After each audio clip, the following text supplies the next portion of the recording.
Waziri wa Kilimo Hussein Bashe amesema wizara yake inatarajia kuanzisha mpango wa ruzuku ya uchimbaji wa visima kwa ajili ya wakulima wa kipato cha chini, ambapo visima hivyo vitachimbwa bila malipo. Amesema kupitia mpango huo wakulima watanufaika na kuwa na kilimo cha umwagiliaji badala ya kutegemea mvua zisizokuwa na uhakika, hivyo kuongeza tija kwenye kilimo. Bashe ametoa kauli hiyo jijini Dodoma wakati wa uzinduzi wa magari 38 na mitambo ya uchimbaji wa visima itakayotumika katika shughuli za wizara na taasisi zake za umwagiliaji.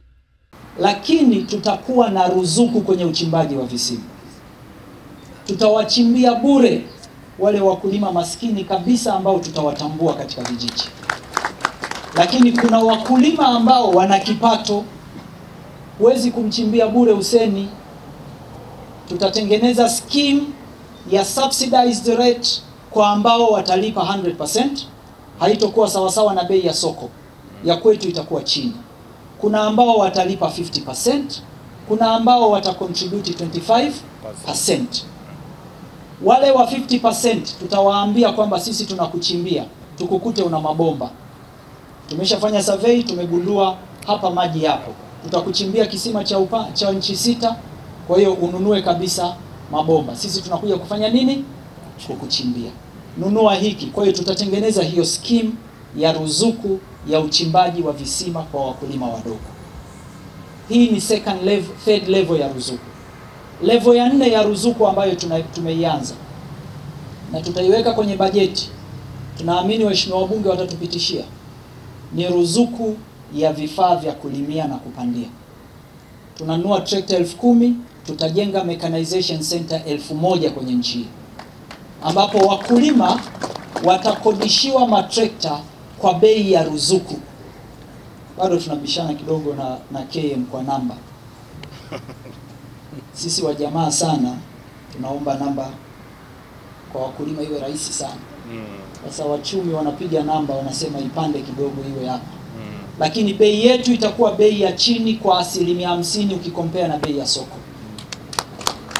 Kwa hiyo mechanization center hizi zitakapojengwa zitakuwa na mfumo wake wa management na namna ya usimamiaji na namna ambazo fedha zile zitakazokusanywa kutoka kwa wakulima wadogo zitaingia kwenye special account ili kutengeneza sustainability ya mradi huu wa mechanization.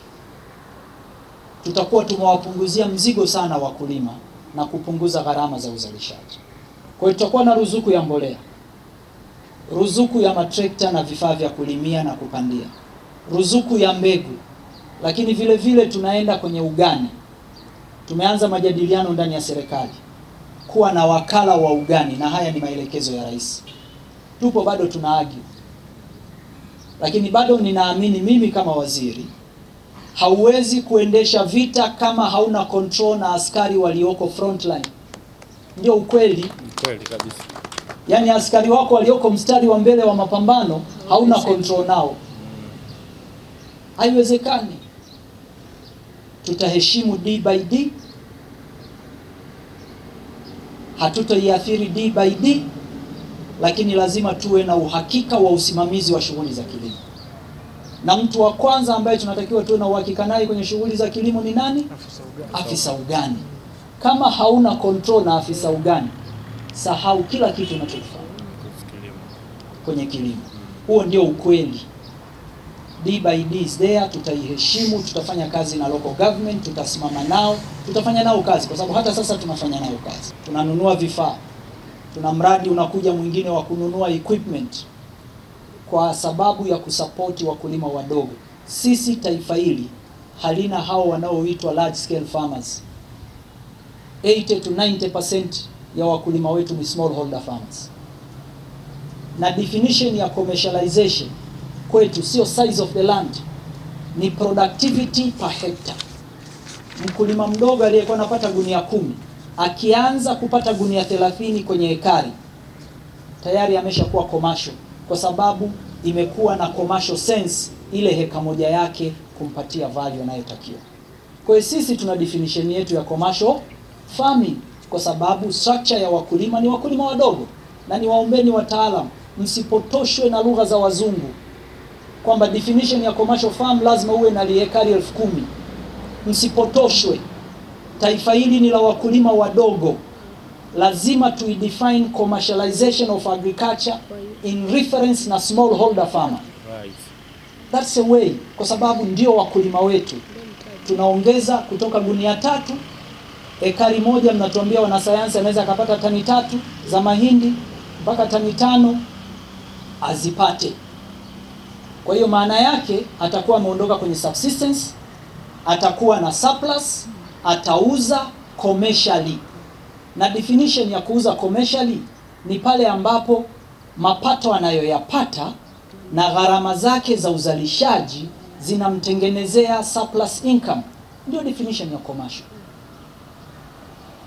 Kwa hiyo huu ndio mwelekeo wetu sisi, kwamba commercial is a function of smallholder farmer. Sio ukubwa wa ardhi. Tuwapeleke wapi sasa kama tukianza sisi kusema kwamba commercial farmers? Tunaona wasomi siku hizi wakikaa wanaongea, unajua mtu hawezi kupata faida kwenye kilimo kama hana ardhi kubwa. Ana defeat science ya productivity per hectare. Profitability is the function of cost of production. How much nimetumia kwenye ekari, nimepata mapato kiasi gani? Na tukifanikiwa kuongeza productivity, tutaondoa hii lugha inayosemwa wakulima wanataka bei kubwa. Mkulima hataki bei kubwa, mkulima anataka kipato cha uhakika. Income anayoipata kwa mwaka. Hiyo ndio tulifanyie kazi sisi. Wapamba, hata ukimwambia pamba leo ni shilingi 2,000 kwa ekari, kwa kilo, kama anapata kilo 200 kwa ekari, kipato chake ni lakizi. Lakini ekari moja ya pamba mkulima anaweza akapata kati ya kilo 1,200 mpaka 2,000.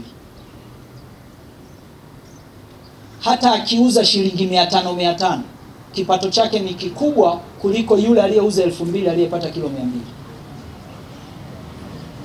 Kwa hiyo sisi lazima tu focus kwenye productivity. Na hizi hatua zote ambazo Mheshimiwa Rais ana support sekta hii ni hatua ambazo zinaenda kumsaidia mkulima mdogo kuongeza tija. Leo anapata ruzuku ya mbolea, ruzuku ya mbegu, sasa tunaenda kwenye ruzuku ya kuachimbia visima, kesho tunaenda kwenye ruzuku za kuwalimia. Tukikompute hivi vinne, tukatoa extension services vizuri, tayari tumeimprove productivity na tumewafanya wakulima wazalishe mwaka mzima.